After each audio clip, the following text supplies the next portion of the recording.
Акыркы сааттарга алынган маалыматтар менен түз эфирде тааныштырабыз. Студияда мен Алмагүл Эркебай кызы болом. Саламатсыздарбы?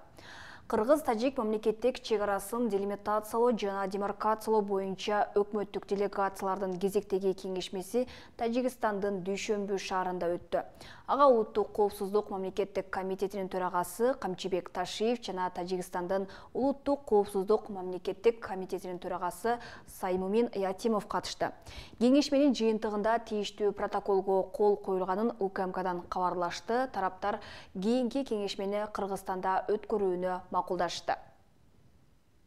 Президент Садыр Жапаров Стамбул шаарындагы жарылуунун кесепетинен адамдардын каза болгондугуна байланыштуу Туркия лидери Режеп Тайып Эрдоганга көңүл айтты. Бул тууралуу мамлекет башчынын маалымат кызматынан кабарлады. Президент Туркиянын Стамбул шаарынын Истиклал көчөсүндөгү жарылуунун кесепетинен адамдардын каза болгондугу тууралуу кабарды терең кайгыруу менен кабыл алгандыгын жана жабыркагандардын тез сакайып кетишин тилегин айткан. Кыргыз Республикасы бул террордук актыны кескин түрдө айыптайт жана эл аралык коомчулуктун террорчулукка каршы күрөшкө багытталган аракеттерин толугу менен колдойт. Жалпы Кыргызстан элинин жана жеке өзүмдүн атымдан каза болгондордун үй бүлөлөрүнө жана жакындарына терең кайгыруу менен көңүл айтып, аза кайгысын тең бөлүшөм деп айтылат Жапаровдун телеграммасында. Эске салсак, 13 ноябрда саат 16:00 Стамбулдун борборунда эл көп жүргөн көчөлөрдүн бири Истиклалда жарылуу болуп, ал 6 адамдын өмүрүн алган.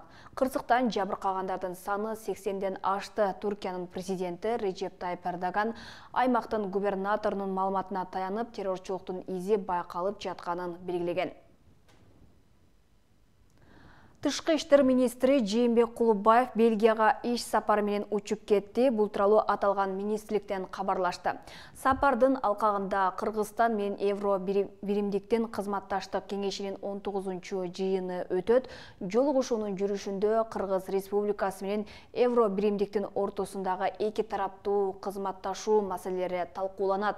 Ошондой эле министр Еврокомиссиянын, Евро кеңештин жетекчилиги жана Бельгиянын тышкы иштер министри Лахпих менен эки тараптуу жолугушууларды өткөрөт. Визиттин жүрүшүндө Кыргызстан менен Евро биримдиктин ортосундагы кызматташтыктын экономикалык маселелери, өлкөдө Евро биримдиктин долбоордук жана программалык иш-чараларын жүзөгө ашыруу, Бельгия менен кызматташтыкты өнүктүрүү маселелери каралат. Кыргызстан үстүбүздөгү жылдын январь-октябрь айларында 28 миллиард 854,4 миллион сомдук карызын төлөдү. Бул тууралуу Финансы министрлиги билдирди. Анын ичинен мамлекеттик тышкы карызга 19,5 миллиард, ички бересеге 9,3 миллиард сом жумшалган. Ал эми ушул эле 10 айдын аралыгында республикалык бюджетке баалуу кагаздарды чыгаруудан 12,4 миллиард сом түшкөнү белгиленди. Азыркы тапта мамлекеттик карыздын жалпы 5 миллиард 217,188 миллион долларды түзөт.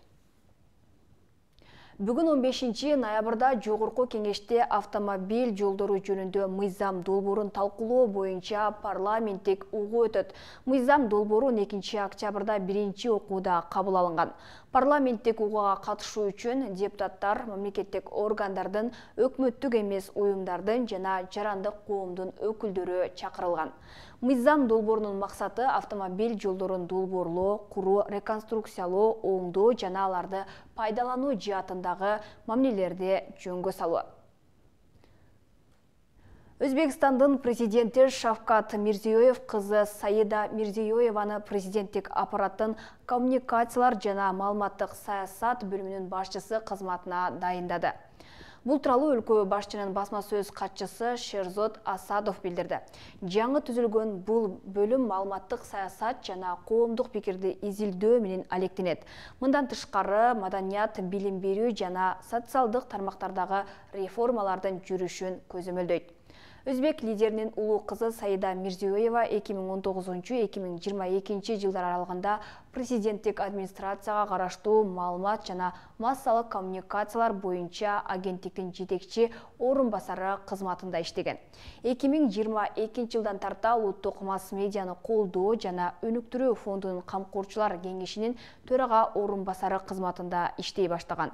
2021 жылы ноябрда Өзбекстандын коррупцияга каршы күрөшүү кызматы мамлекеттик кызматта чогуу иштөөгө тыюу салынган туугандардын тизмесин кеңейткен мыйзам долбоорун иштеп чыккан.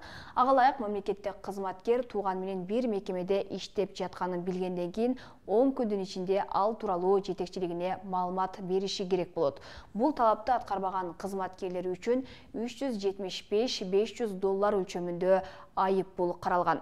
Эгер кызматкер бул тууралуу маалымат бергенден кийин жетекчилик алардын бирөөнү башка кызматка которуу боюнча чараларды көрбөсө, ал $600-750 өлчөмүндө айып бул төлөйт. Грек-рим күрөшү боюнча дүйнө чемпиону кыргызстандык балбан Жоломан Шаршамбеков бириккен күрөш дүйнөсүнүн рейтингинин сап башына чыкты. Бул тууралуу аталган уюмдун сайтына жарыяланды. Жоломан Шаршамбеков быйыл 6 турнирге катышып, 6 медалга ээ болгон. Жыйынтыгында ал 55 000 упай топтоп 60 кг салмакка чейинки рейтингинде биринчи орунду ээледи. Быйыл 10-18 сентябрда Сербиянын Белград шаарында күрөш боюнча дүйнө чемпионаты өткөн. Анда Жоломан Шаршембеков менен Акжол Махмутов грек-рим күрөшү боюнча дүйнө чемпиону болушкан. Бул мелдештен кийин дүйнөлүк рейтинг жаңыланган. Ош шаарында 11-14 жаштагы кыздарды адамдын папиллома вирусуна каршы эмдөө акциясы башталды. Өспүрүм курактагы окуучу кыздарды эмдөө 2 этап менен жүргүзүлөт. Сол колундагы булчуңга 2 жолу сайлат, биринчи эмдөө менен экинчинин аралыгы 6 ай болушу керек. Учурда мектептерде бул багытта ата-энелерге түшүндүрүү иштери жүргүзүлүүдө. Эске салсак, Кыргызстанда жыл сайын 600гө жакын аял жатын моюнчасынын рагына кабылса, анын 300-ü өлүмгө алып келет. Орунун бултур өлкөдөгү ракка чалдыккан аялдардын арасында экинчи орунда турат жана 15 жаштан 44 жашка чейинки аялдарда рактын эң көп тараган түрү болуп саналат. Мындан улам саламаттык сактоо системасын жакшыртуу үчүн илдетти алдын алуу максатында вакцина сатып алынган. Азыр вакцинациянын бардыгын алып бүтө турган болсо, кийинки этаптагылар 11 жаштагы кыздар алынат. Вакцина негизинен 2 вакцина алынат. Биринчи вакцина алынгандан кийин 6 айдан кийин экинчи алынат. Ал деген булчуңга сол жагына берилет. Башка вакцинацияларга караганда бул эмдөөдөгү вакцинанын андай деле көп мындай таасири жок. Эч кандай репродуктивдүү органдарга зыяны келбейт. Негизинен жасалып аткан, мына азыр айтып аткан өлкөлөрдө, анын үстүнөн мына биздин Орто Азиядагы мамлекеттер, Өзбекстан, Казакстандарда бул бизге чейин жасалып жүрүшкөн. Эксперттердин, окумуштуулардын байкоосу боюнча эч кандай зыяны да болгон эмес, бирок ошол орну 70%га чейин азайганын анықташкан. Мына ушундай кабарлар жаңылыктардын негизги топтомун түздү. Ушул жана башка маалыматтарды каналдын социалдык баракчаларынан да күзөтсөңүз болот. Саламатта калыңыздар.